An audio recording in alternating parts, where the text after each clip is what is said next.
WE collection, and I'm here today with Sarah Hartwig. I like that name. Anyway, I am interviewing Sarah for the first time on the collection. It is the 14th of July, 2023.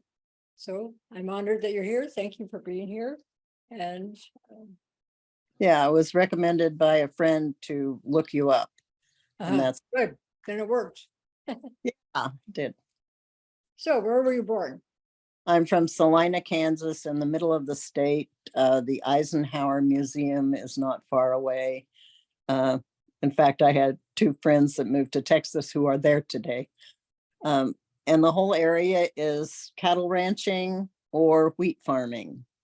Were you on a ranch when you grew up? No. No. Wheat farms were kind of on the edge of town where our family lived. And I also took horseback lessons as long as I could until I started breaking out in wealth and Really? was junior high school and didn't want it anymore. But what caused that? I'd come home and get sick every weekend, and then I'd beg to go back the following week for my lesson. And that went on several years. So I could ride decently. Yeah, I took horseback growing up. I got that much of farm life. A lot of my schoolmates were bussed in from farms and outside of town. And at one point, I commuted to a neighboring town to take art lessons, and they're kind of a local artist community where I spent some time. But otherwise, I was in Salina until I went to Manhattan to go to Kansas State. And both my parents had gone to Kansas State, and in my mother's family, it tracked way back to the founders when it was a land grant college. So when somebody asked me, why'd you go to K-State? I said, it's because I had no choice. That's where I was. And while I was there, they had a good program with a German college that was also agricultural, which Kansas State was. And so I got to go there for a year and extended for a year, and then married the man I call the crazy Bavarian. So still in touch with his whole family, and my daughter, of course, has her German dad, and we brought her up to be bilingual, so she's very right. and comfortable when she goes over there. Mm-hmm. So I spent some time with German companies and lived over there for a year with one of the companies I was with, and also a couple of summers for the same. Were there any homosexuals in your family besides yourself? You know, that you know about? My mom talks about an uncle who was single and lived on the family farm his whole life. But they didn't say anything beyond that. And if I look into my dad's family, I don't think they mentioned anybody who stayed single, but for the same reason that I was married for 10 years to my husband. When I grew up, that's what you did. Right. And my brother laughed at me, who was also single, but very homophobic. Said to me that it was the smartest man he'd ever met. He called him the walking encyclopedia. And I know that's what appealed to me. He could be not a great husband, but he was never dull. That's nice. That's a good feature in a man or a woman. Well, and he was my link to Germany, which I loved. And I was his link to the United States, which he'd always wanted to be, where he'd always wanted to be. So he knew more about American archaeology and geology and history and Indians and you know, all the Native American groups than I ever did. Mm-hmm. So, and he's now in Los Angeles, but I see him mainly for maybe birthdays and Christmas. And it's almost amusing because he and Sandy don't get along, my wife. So they sit at opposite ends of the table. Really, that works for The a while. last Short thing- visits. He next to her dad and put Sandy at the other end with her husband. So She's working out. How old is your daughter? she's just pushing the end of 40s. Mhm. She just got married 2 years ago for the first time. There was a stretch in there where we thought she was going to have girlfriends, but she didn't. Uh-huh. And I had one cousin who got pregnant in high school, and by the time she had her second child, had committed suicide. Wow. And I always wondered if there was something about all of that that would have been linked to being gay or not. Yeah. But otherwise, I knew Oh, right. we just didn't do it. Mhm. I met my first gay people, quote unquote, my first lesbians when I was in New Jersey with my husband with a new daughter. And I was blown away. Were you? Yeah. So, and Blown after away that, by the fact that they existed, or well, first off, the women that I first met were kind of very macho, Mhm. and kind of overwhelming because that's not how I perceived myself. My husband knew that I was in love with a woman who was kind of a mentor and sister of mine. When we got married, and when we had arguments, he'd say, ask her, I'll do whatever she tells me. So Well, I really consider that. but most of that time, I kind of thought that I had a mother complex and I was just attaching myself to older women because, my mom and I didn't get along. And I had all these reasons to think that that was all there was. And when I was in New Jersey, I went to a party with a friend who wasn't gay, but her psychologist was. And when I left the party, I was freaking out because everybody was saying, oh, you're here with Jane. Oh, Jane and you lived together, because she stayed at my house for a month. And That did it. I got back to the car and Jane grabbed me around the shoulders and said, well, Sal, and I almost hit the roof. And then every time I went anywhere, somebody would come up to me and say, she is, and she is, and she is. Oh, really? How helpful. And that's the only way at that point in time, like around 1970, Mhm. the only way anybody knew who was lesbian and who wasn't, Was that? because most of the women were married. Mhm. That's right. I've talked to a lot of them. You'll find them in the collection. Yeah.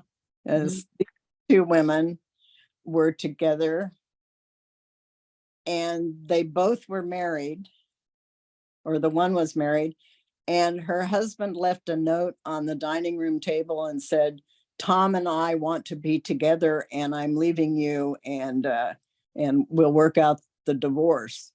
And she said, I've been married for 20 years. We've got 2 kids. We were both gay. And they were Right. both kind of putting on the act for family. But one day he said, I can't live with a lie anymore. And he left her and she was bereft. But we had, kind of personal little stories like that. Right. But there's no movement. Our bodies ourselves had just come out. Mhm.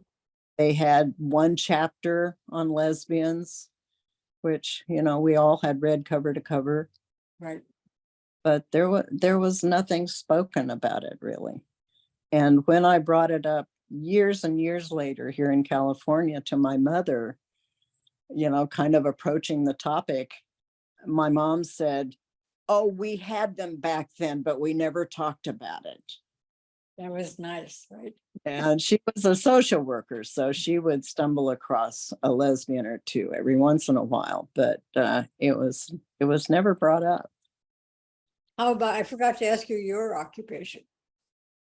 I graduated with a master's in linguistics and German, silly Mhm. me. And I worked as an administrative assistant for presidents of German companies and Really? subsidiaries. That's interesting. As long as my German, I felt like a hooker, as long as I had German, or what I You did a did. job. Right, pull it out. And I was always responsible for German translations and for telephone calls with other countries. So Ah, that was helpful. did you like the job? For the most part, yeah. I liked the job as long as I liked the person I was working for. Mhm. I was learned a lot. I had a couple of people that were very strict, and I kind of got through to them because I asked them personal questions about their families, and they weren't used to that. But yeah, for the most part, I liked it. The last interaction I had using my German was somebody that was introduced into the company to replace the German president. And he wasn't happy having someone around who was kind of from the old guard. So that became difficult. Right. But that was the year that I went to Germany for a year for training. So it didn't affect me that much. So how did you, if you're thinking about this as a career lead-in for someone, how did you take those steps to go, to be able to go for training, that this kind of thing? What would somebody do? First, they'd have to be skilled in linguistics. Yeah. Ms. Magazine at some point had an article about becoming a translator, interpreter as a career choice. And I Right. wrote a letter to them that got printed that said, if a woman is bilingual, she can work as a bilingual secretary. And if a man is not bilingual, they will hire him a secretary who is. Well, that's Uh, great. That's That, good. That's reassuring. the company I was with, the president from the parent company came over to work on the income taxes. And people would scurry into him with their tax forms and he would circle things. Just draw a circle, circle, circle, and then they'd go back and work for hours. And when they'd come back, he'd circle, circle, circle. They'd go back again. Bored, and I was sitting outside his office. So he'd come out and carry on conversations like, where did you learn your German? And I told him where my kind of adoptive family was from. It was in a portion of Germany called the Saar. And I said, yeah, it's always been my dream in life to work for the Saar Union Insurance Company for a year. Because of that. I'm on the board of Saar Union Insurance. And I said, why do you think I told you that? I was thinking. Yeah. And when the time came, because he knew who I was and had all these conversations with me, I said, I'd like to go for a year to train. And the fellow who was filling in as president said, well, write a proposal, and that was it. I wrote a proposal for going over for a year of training, and the chairman of the company, who had been carrying on conversations with me, he approved it, and I went over for a year. And my motivation at the time was that my daughter, who was being bilingual, decided she didn't want to be anymore. Mm. And I went over for a year with her, and she went through the 6th grade in Germany. And that cemented her German. She wound up speaking it. So, What we helpful. won't do for our children. Yeah. Right. The thing was, the chairman said, don't worry about your daughter in school, because my wife is a school psychologist and she will find you a nice class. And the psychologist had her granddaughter with her, and that evolved into a whole interfamily friendship. And we traveled with them. I went back 2 years ago to her funeral. She was 93. Mm. And we had also been at the funeral of her husband because we had known him by then for 20 years. Oh. So You never know relationships where they go, huh? good thing for me, but it was cemented on kind of being more personal than the job required. Mhm. You know, doing more personal favors for people and also asking them more about their family life, and interacting more, you know, being more familiar. So I Would you remember, say generally that you're pretty comfortable being assertive? yeah, I guess You seem to be. Well, no, I'm just, because I if asked, somebody's trying to get the experience and the occupations, yeah, they need that. I mean, I asked the one it's a president, good thing. why do some people I work for really like me and some really don't? Uh, And he said, you ask too many questions. If you're secure in your work, then it's not a problem. mhm. But if you're insecure in your knowledge, having questions asked of you puts you on the defensive. And this fellow was the company attorney who had stepped in. And when I was in Germany, if I would call and say, I'd like to come up and see you, he would clear his schedule and sit down and solve with me whatever problem I was having within the company. That's So great. helpful. But yeah, for the most part, being assertive was helpful. Mhm. I learned Let's very, say you're not, and you'd like to pursue a career like yours, you can take training to become more assertive, more comfortable. yeah. Yeah. And when I came to California to look for jobs, I was in New Jersey. I wanted to make the transition. I set up a mock inventory of, on the West Coast, how do you deal with the time differential between your company and your parent company in Germany? And I did this whole big report of like 100 companies. And then I selected 3 or 4 that I wanted to work for. I'm going to be in town during this week. Would you be available for me to interview you? And you can review the interview and decide if you would like it published. And they all invited me. Ah, great. So you were very busy. And one of them said, you know, whenever you're in town, stop by. And I did. And he said, but we don't have jobs. And I said, but you said stop by. So he interviewed Here me. I am. And 2 months later, I get a phone call in New Jersey, and it's the woman that from that company who says the position is free and we'd like to hire you. Wow, And that's that was constant. American Hertz Corporation, which is a big chemical corporation that I worked for, they had advertisements in the newspaper for patent attorney.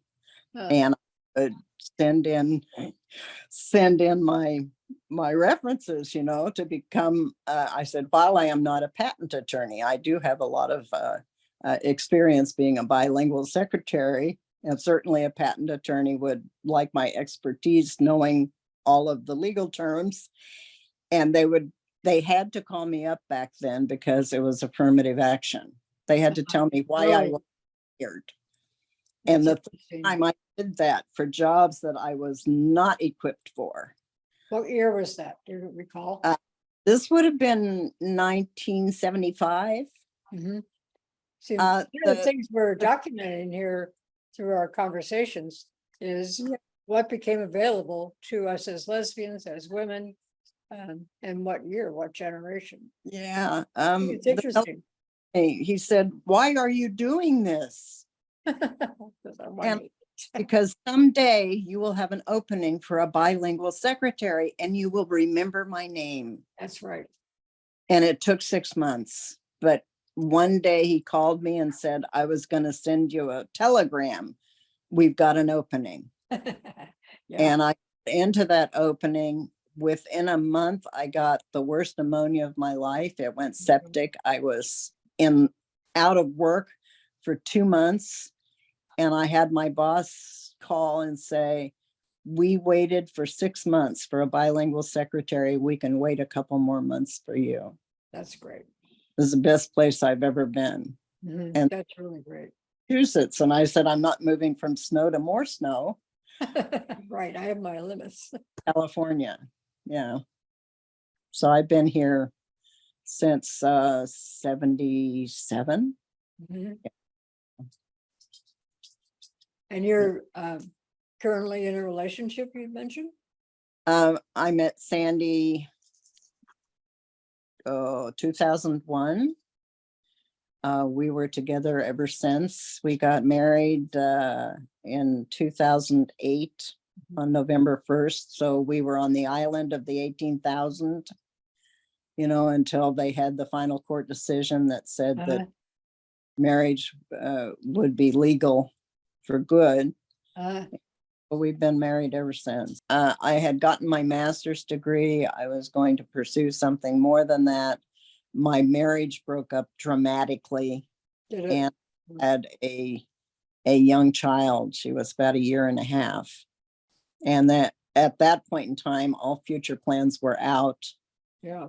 Then on, literally, I took whatever job offered me the best benefits and the most money. And And that's good. I mean, when you have nothing, you go for what you really need the most. Yeah, and benefits are part of it. Companies being bilingual and working with presidents always meant a couple thousand more. That was helpful. It would never have sustained work doing only that. Right. So I always did translations on the side, and I make a little bit of money, but not a huge amount. And but being bilingual, definitely, if you're in a company that uses both languages, has been helpful. But major in something else. We knew one woman that had gotten her PhD, and she went to work as a professor in that language. And we had a big party for her, and the banner read, "Congratulations, Sharon. Anybody can get a PhD, but you got a job." Right. Put that on the Other wall. But all the jobs you've had, what would you say is your favorite? Of all the jobs I've had, even this tiny ones. The best was with this company, American Herx, which working in the plastics division. And it was because I was working for really decent fellows. I mean, I worked for a team of 3 salesmen, and the bilingual skills were for the vice president, who was over from Germany, directing a lot of that. And at some point, they said they were going to send all the sales, marketing, all the input to Massachusetts. And I had a question, and he said, "What do you want to know?" And I said, "When are you sending the salesmen to Massachusetts?" And he said, "Sally, this does not concern you." And so a year later, he called me in and he said, "I just wanted you to know that that we're sending the salesman to Massachusetts. What do you say to that?" And I said, "When are you going to release the salesmen from Massachusetts and send them to where their sales areas are?" And he looked very perplexed. I said, "It makes no sense for the California man to be headquartered in Massachusetts." Right. At that point, I moved to California, and I got a phone call a year later from one of the guys I worked for, and my dog's having a fight. One of the I worked for, and he said, "You'll be happy to know that they are now dispersing the salesmen to all areas of the country." And so I knew enough ahead of. People really trust you. I think so. Yeah, I mean, I'm listening, and that's what I hear. One of the things I hear, your assertion, your ideas. And beyond that, I'm honest to a fault. I have a hard time not saying what I think. Well, And that's always been a flaw in some of the places that I've been. It's something of a flaw, I think, even when I interact with other women who are lesbian. I'm just a little sometimes too out there.